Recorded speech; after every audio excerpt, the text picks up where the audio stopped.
용산 대통령실 및 대통령관저 졸속 이전 국민특검 브리핑을 맡게 된 더불어민주당 국방위원회 간사 부승찬입니다. 무리하게 추진된 대통령실과 대통령관저 이전은 12산 내란의 서막이라고 해도 과언이 아닐 것입니다.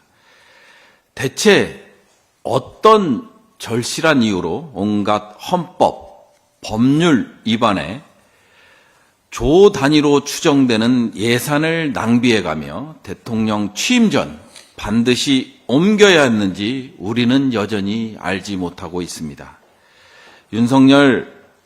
윤석열은 대통령실을 용산으로 옮기고 본인 거주 공간을 한남동 공관촌으로 옮김으로써 김용현 전 국방장관과 사실상 24시간 함께 있는 물리적 환경을 조성했습니다.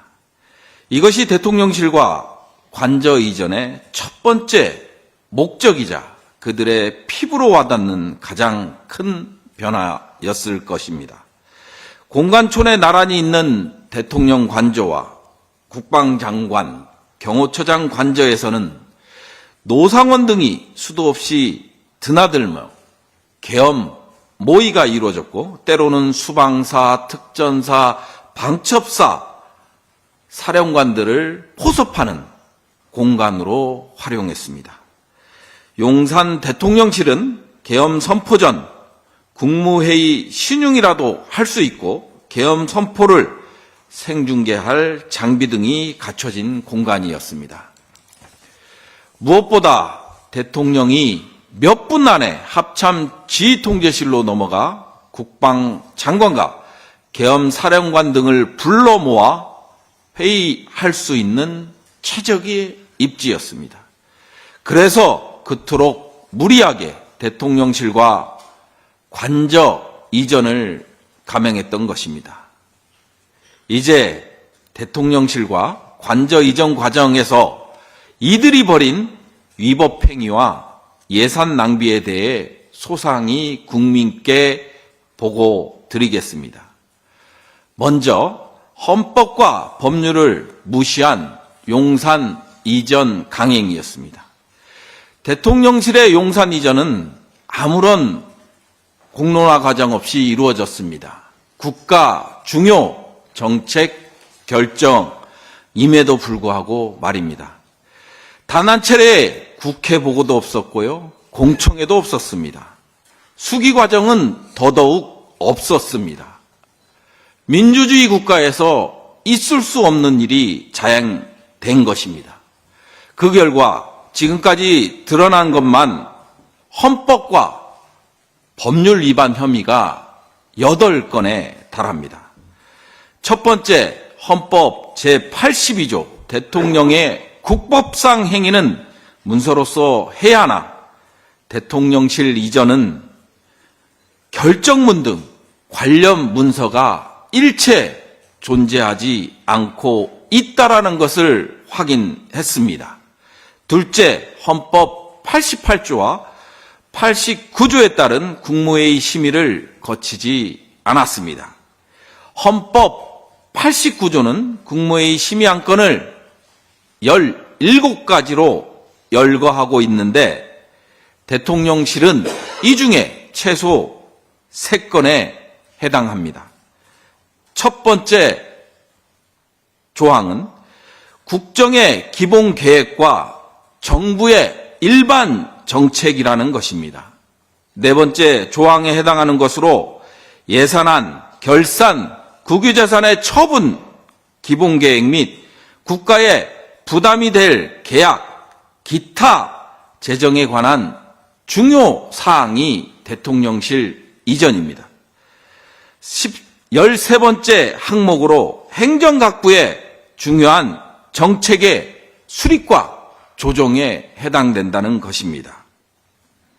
세 번째로 대통령직 인수법 제7조 대통령직 인수위원회 업무는 조직, 예산 파악, 정책 준비, 총리 및 국무위원 검증 등에 한정됩니다.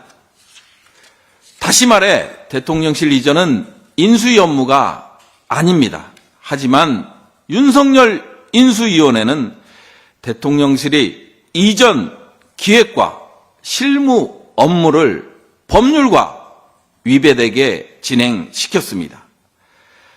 네 번째, 정부 조직법 제33조 국방부 장관의 권한인 국방 관련 사무 관장권을 침해했습니다. 다섯 번째, 법률 위반으로 국방 군사시설 사업법 제4조 국방부 장관의 권한인 국방시설 변경 승인권을 또한 침해했습니다. 국방부 합참 등 시설 변경의 승인은 역시 장관의 권한이나 이를 침해했던 것입니다. 여섯 번째, 국가재정법 제22조 예비비는 예측 불가한 예산 외 지출 또는 예산 초과 지출 충당 비목으로 예산에 대한 보충적 재원입니다. 그렇다면 사전에 예산 사용 검토조차 없던 대통령실 이전에 사용할 수는 없는 것입니다.